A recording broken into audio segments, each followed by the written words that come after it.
আসসালামু আলাইকুম ওয়া রাহমাতুল্লাহি ওয়া বারাকাতুহু। বিসমিল্লাহির রহমানির রহিম। সুপ্রিয় দর্শক মণ্ডলী, আশা করি মহান আল্লাহ সুবহানাহু ওয়া তাআলার অশেষ রহমত ও দয়ায় আপনারা প্রত্যেকেই ভালো আছেন। আজকে আমি আপনাদের সামনে একটি অন্যতম গুরুত্বপূর্ণ বিষয় নিয়ে উপস্থিত হয়েছি।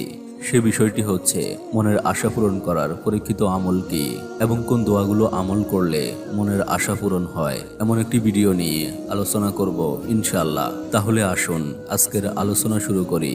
ইবাদত ও আমলের ক্ষেত্রে সংখ্যা খুবই গুরুত্বপূর্ণ। প্রতিদিন 5 ওয়াক্ত নামাজ এবং নামাজ 2, 3 ও 4 রাকাত করে পড়তে হয়। প্রতিদিন 2 ও 4 রাকাত করে মোট 12 রাকাত সুন্নতে মুআক্কাদা নামাজ পড়তে হয়। আবার রমজানের 29 বা 30 দিন রোজা রাখতে হয়। কিন্তু এসব সংখ্যা নির্ধারণের বিষয়টি মোটেও কাকতালীয় নয়, এর পিছনে রয়েছে বিশেষ হিকমত। হযরত শাহ অলিউল্লাহ মুহাদ্দিস দেহলভী রাহমাতুল্লাহি আলাইহি তিনি লিখেছেন, ইবাদতের জন্য সময় ও পরিমাপ নির্ধারণ করা হয় বিশেষ মূলনীতির আলোকে। এসব মূলনীতির একটি হলো বিজোড় সংখ্যা। ইসলামের দৃষ্টিতে বিজোড় একটি সম্মানিত সংখ্যা। এ সম্পর্কে রাসূলুল্লাহ সাল্লাল্লাহু আলাইহি সাল্লামের বাণী হলো, আল্লাহ তাআলা বিজোড়, তিনি বিজোড় পছন্দ করেন। অতএব হে পবিত্র কোরআনের ধারক বাহকরা, তোমরা বিতরের নামাজ আদায় করো। মিশকাত হাদিস নাম্বার 1266। এই এক সংখ্যা বা বিজোড় হচ্ছে মূল এককের ভিত্তি। মূল একক হলেন মহান আল্লাহ, আর এই এককটি মূল এককের উত্তরাধিকারী। আর বিজোড় সংখ্যার মধ্যে একক বিদ্যমান রয়েছে, আর সেই একক হচ্ছে এই সংখ্যাটিকে সঠিকভাবে সমান দুটি এককে ভাগ করা তথা বিভাজন করতে না পারা। আর জোড়ের তুলনায় এককটি বিজোড়ের কাছাকাছি। প্রতিটি বস্তুর স্বীয় মূলের দিকে প্রত্যাবর্তনই হলো আল্লাহ তাআলার দিকে প্রত্যাবর্তনের নামান্তর। কারণ আল্লাহ তাআলা সব বৃত্তির উৎপত্তি, সূচনা ও উৎস। আল্লাহর সত্তাই একমাত্র পরিপূর্ণ একক। আবার কখনো কখনো এই এককের কোনো উচ্চতর, ঊর্ধ্বতন ও উৎকৃষ্ট সংখ্যা গ্রহণ করা হয়। যেমন 1-এর উন্নতি হয় 1 থেকে 10 এবং 10 থেকে 100 এর দিকে। তাই আল্লাহর উপর পূর্ণ ঈমান ও আল্লাহর একাত্মবাদের ঘোষণা দিতে প্রতিদিন 100 বার কিছু আমল করতে বলা হয়েছে। এমন 5টি আমল আজকে আপনাদের জানাবো ইনশাআল্লাহ। যেমন 1 নাম্বার, প্রতিদিন 100 বার এই দোয়া পড়তে বলা হয়েছে। দোয়াটি হলো, লা ইলাহা ইল্লাল্লাহু ওয়াহদাহু লা শারীকা লাহু লাহুল মুলকু ওয়া লাহুল হামদ ওয়া হুয়া আলা কুল্লি শাইইন কাদির। অর্থাৎ আল্লাহ ছাড়া আর কোনো ইলাহ নেই, তিনি একক, তার কোনো শরীক নেই। রাজত্ব একমাত্র তারই, সমস্ত প্রশংসা একমাত্র আল্লাহরই জন্য, আর তিনি সবকিছুর উপর ক্ষমতাবান। রাসূলুল্লাহ সাল্লাল্লাহু আলাইহি সাল্লাম বলেন, যে ব্যক্তি রাতে জাগ্রত হয়ে এই বাক্যগুলো পাঠ করে, সে যে দোয়াই করুক না কেন তাই কবুল করা হয়। সুবহানাল্লাহ। তাফসিরে আনোয়ারুল কোরআন 6ষ্ঠ খণ্ড, পৃষ্ঠা 170। আল্লাহর রাসূল সাল্লাল্লাহু আলাইহি সাল্লাম বলেছেন, যে ব্যক্তি প্রতিদিন 100 বার এই দোয়াটি পড়বে, তার 10টি গোলাম আজাদ করার সওয়াব হবে, তার জন্য 100টি পুণ্য লেখা হবে এবং 100টি গুনাহ মিটিয়ে ফেলা হবে।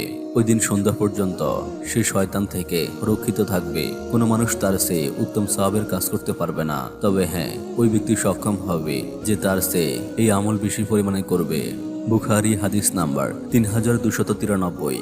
সকাল ও বিকালে 100 বার করে সুবহানাল্লাহিল আযীম ওয়া বিহামদিহি এটি পাঠ করুন। এতে মহান আল্লাহ তাআলা আপনাকে কিয়ামতের দিন সৃষ্টিকুলের সব মানুষ থেকে বেশি মর্যাদা দান করবেন, বেশি সম্মান দান করবেন। আবু দাউদ হাদিস নাম্বার 5091। সকালে 100 বার এবং সন্ধ্যায় 100 বার সুবহানাল্লাহি ওয়া বিহামদিহি এটি পাঠ করুন। এতে কিয়ামতের দিন আপনার চেয়ে বেশি সওয়াব নিয়ে আর কেউ উপস্থিত হতে পারবে না। সহিহ মুসলিম হাদিস নাম্বার 6599। হযরত আবু হুরায়রা রাদিয়াল্লাহু তাআলা আনহু থেকে বর্ণিত, তিনি বলেন, রাসূলুল্লাহ সাল্লাল্লাহু আলাইহি সাল্লাম বলেছেন, যে ব্যক্তি প্রতি ফরজ নামাজের পর 33 বার সুবহানাল্লাহ, 33 বার আলহামদুলিল্লাহ, 33 বার আল্লাহু আকবার এবং 99 বার হওয়ার পর শততম পূর্ণ করতে বলবে, লা ইলাহা ইল্লাল্লাহু ওয়াহদাহু লা শারীকা লাহু লাহুল মুলকু ওয়া লাহুল হামদ ওয়া হুয়া আলা কুল্লি শাইইন কাদির, তার গুনাহগুলো সাগরের ফেনারাশির মতো অসংখ্য হলেও ক্ষমা করে দেওয়া হবে। মুসলিম হাদিস নাম্বার 4906। দৈনিক 100 বার তওবা ও ইস্তেগফার করা রাসূলের সুন্নত। রাসূল সাল্লাল্লাহু আলাইহি সাল্লাম বলেন, তোমরা আল্লাহর কাছে তওবা করো এবং তার কাছে ক্ষমা প্রার্থনা করো। আমি দিনে 100 বার তওবা করে থাকি। সহিহ মুসলিম হাদিস নাম্বার 7034।